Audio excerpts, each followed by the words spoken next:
Hey, everybody. Uh, I'm going to be talking about one subject, but I want to start off with this. I now have 5 channels, okay? And I have a channel that's called just Straight Up Watachi that I just started a couple of days ago. Now, the first video on that channel is a video that was taken down off of not only that same channel, but all 4 of my other channels. It was taken down by YouTube community guideline strikes.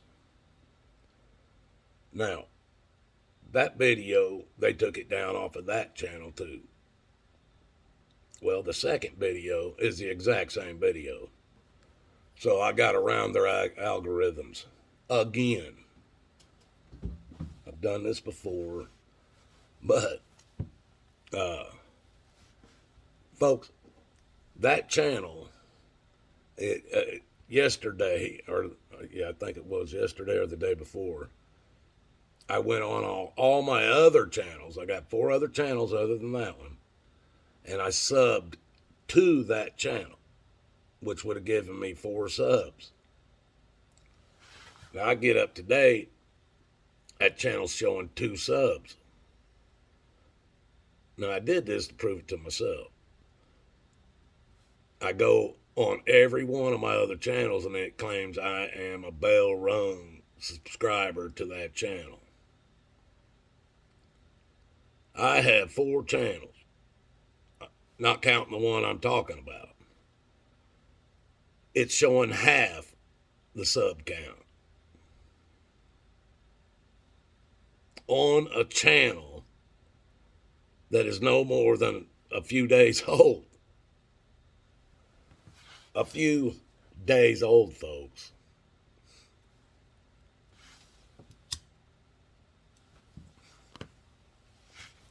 I know.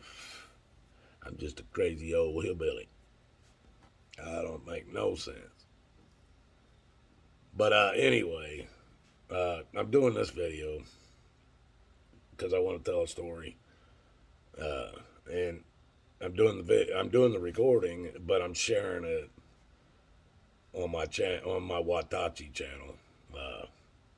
But I'm doing the recording for somebody else, basically, because I never know how long we got, and I want this person to hear my stories. But I'm going to take you clear back to when I was 40. My oldest daughter, was graduating, or was getting ready in a couple of years to be graduating from high school. Me and my wife was working at Intel. She had a killer job. I had my own house painting business.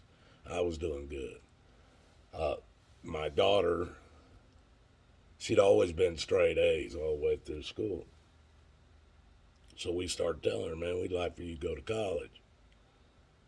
She looked at us and said, why? I said, because you're good at this. You need to go on. She said, why would I? You and Mom didn't go. That's what she told me.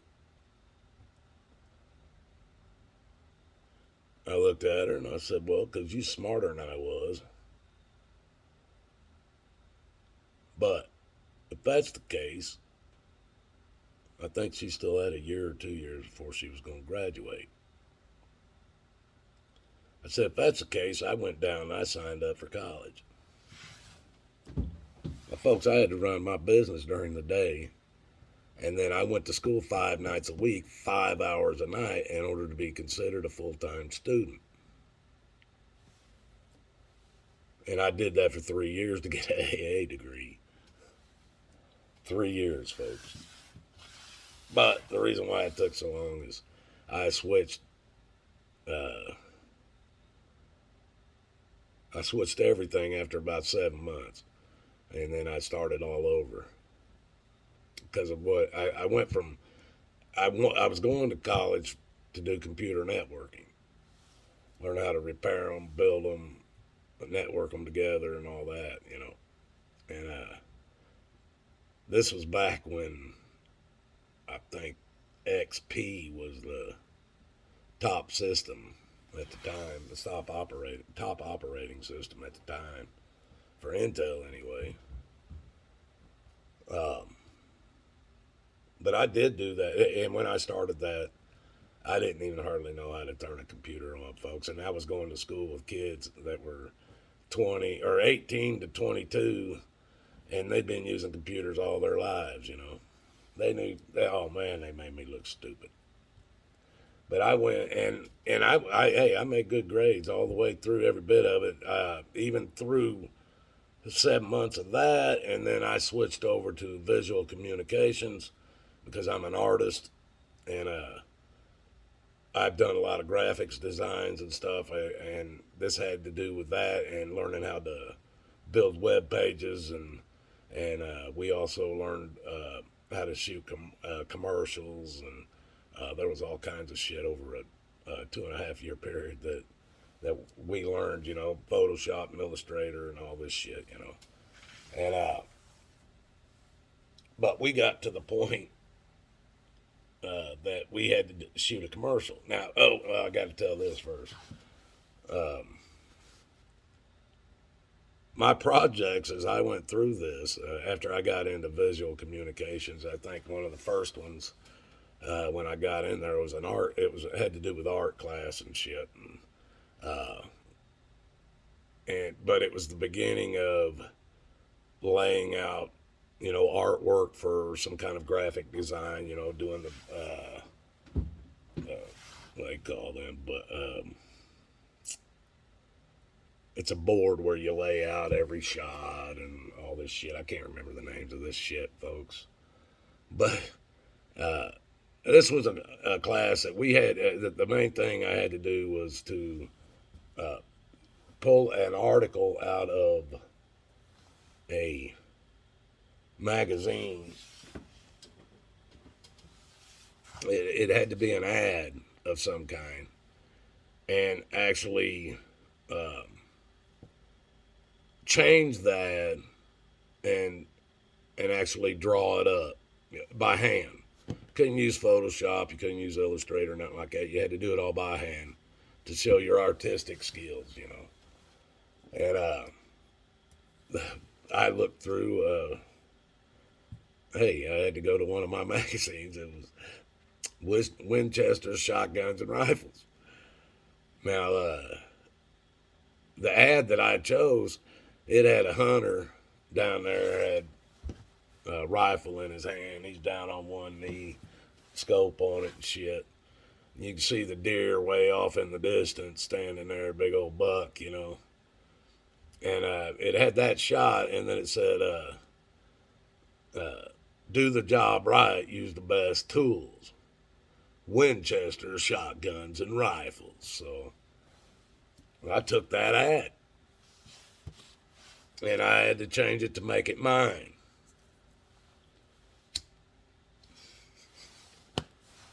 Now, I took this ad and I changed it to a shot of a bed in a motel room. Laying on the bed was a bag or money kind of falling out of it and shit. There's a mask that was thrown on the bed. A note that was dropped on the bed that said, "Put all the money in the bag. This is a robbery."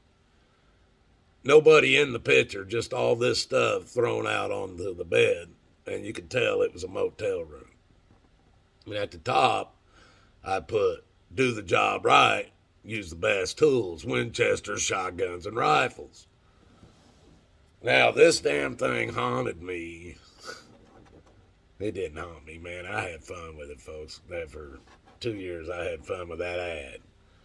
I had to do all kinds of stuff with one of my ads, and I always chose that one. And these teachers, some of the stuff I had to do a magazine.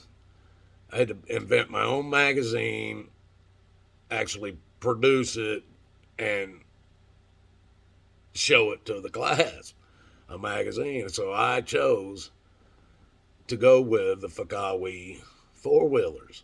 This is one of my channels that I have today, and that's where it comes from. Now, this Fakawi comes from An old joke I heard out in Arizona years and years ago, and it was something about this guy asked me, man, did you hear what the Fakawi Indian tribe's doing now? And we had Indian tribes all around us, and I was new out there in Arizona, and I was like, oh, what the hell are they doing now? He goes, you didn't hear? And I said, no, who the fuck are the Fakawi Indians? And he goes, man, I didn't say who the fuck it. I said, who are the Fakawi Indians anyway? And he goes, oh, that's that tribe, man, that when the pilgrims and everybody came through here, they always seen these Indians up on in these trees or up on top of these mountains going, where the fuck are we? Where the fuck are we? So they got the name of the Fakawi Indian tribe. Now, folks, I'm telling you, this was 20 years ago. Today, this kind of commercial isn't any big deal. But at the college I was going to, and I invented this Fakawi four-wheeler magazine, Fakawi four-wheeler magazine, and I'm producing these damn Winchester shotgun and rifle ads and stuff in the manner that I'm with robbery and shit. And my teachers are telling me, look, we're not going to stop you from putting this stuff through, but this stuff wouldn't fly today. They wouldn't allow. Nobody would buy that. Nobody. This stuff wouldn't fly today. I said, well, you guys wanted my work, didn't you? They said, yeah. I said, all right. This is my work. I'm putting it in. They said, all right. And they graded it, and they gave me A's on all that shit, man. I aced it all, man. But it came to the commercial part. This is the part I've been wanting to tell you about. Now, I had to shoot a commercial using this Winchester shotgun rifle idea, and I was sticking to my robbery idea, but I had to shoot the commercial and everything, make it look real, like it'd be something on TV. So they gave me a camera. It was like a $35,000 or $60,000 camera back then. I don't know. It was a big ass camera though. They gave me the stand, everything I needed to do to shoot my commercial with. So I got hold of my brother or my nephew, and he's standing about 6'2". He's probably 300 pounds back in. And I told him, I said, man, we're going to shoot a commercial. And I want you to be the bad guy. And he had a Halloween mask that he brought with him.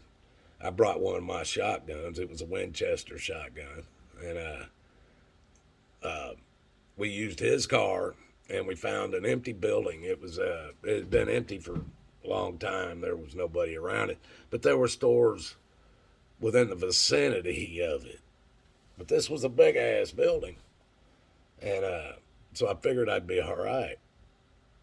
So I set up the camera and stuff, and I started doing the close-up shots of him jumping in the car with a mask on, placing the shotgun in the shot, in the front of the shot, and throwing the money bag in and ripping the mask off. And I think he even had a couple of lines or something. I can't remember.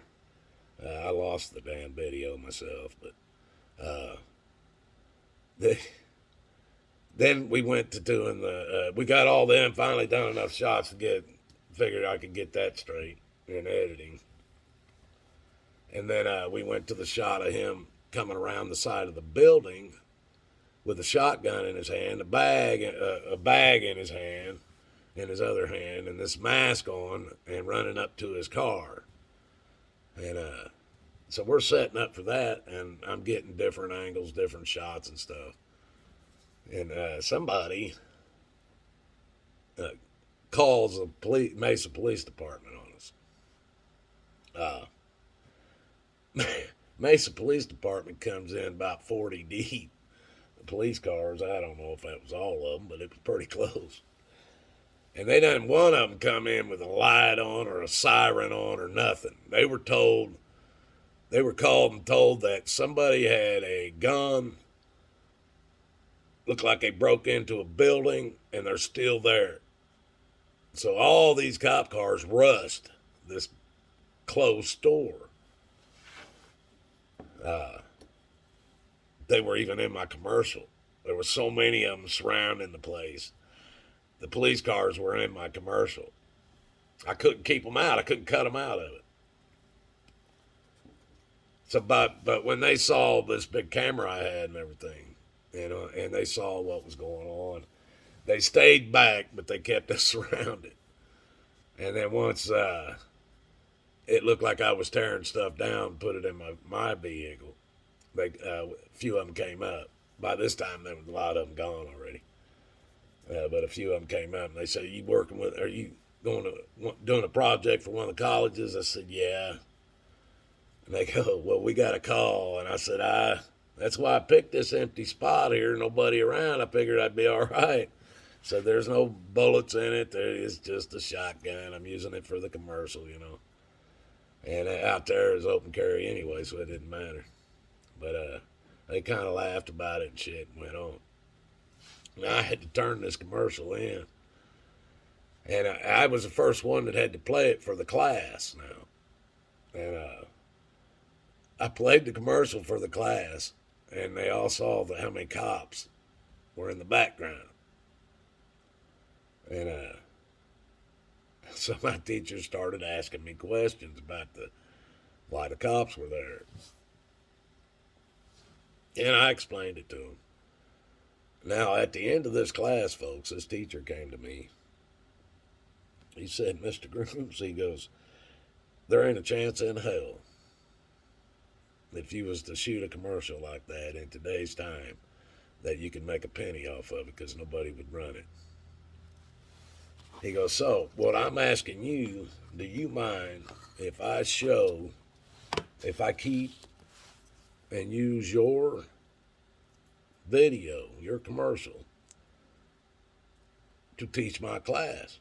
And I said, hell no, hell yeah, you can do that. Hell, what do you need me to sign? I'll give it to you. I said, wait a minute. How are you going to use it to teach your class? You just told me I couldn't make a penny off of this if I shot that thing today. And he said, no, you couldn't. He goes, I want to use it to show these people what not to do. I busted up. I had to. And I gave him permission to use it. Now, I'm sure he used it. I don't know how long or how many times. He might still be using it today. I don't know. But at that time, my fucking thoughts, they was telling me, man, you're too way out there. You're too far outside the box. You ain't going to make it in this shit. Today, it's all being used. It's all being used. They're using robbery and they're using everything in commercials today. It wouldn't have been nothing what I did. But back then, 20 years ago, it was. That's how much it's changed, folks.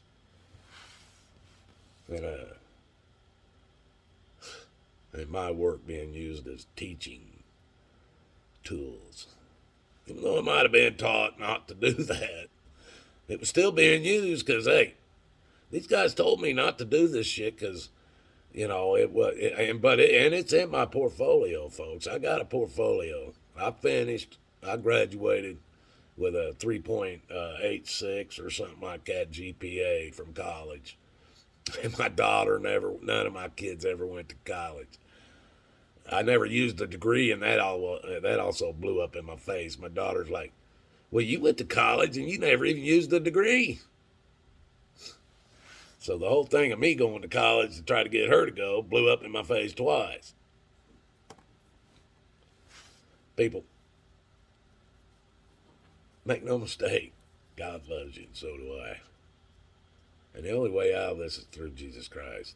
I want you guys to understand that 100%. That's all I'm about right now. Plant that seed in your head, and hopefully you find Jesus like I have. Because he's changed my entire world. I couldn't give it credit to anybody else other than him.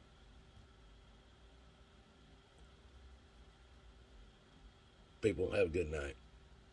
Just another Watauchi story. It's going to be told. Have a good one.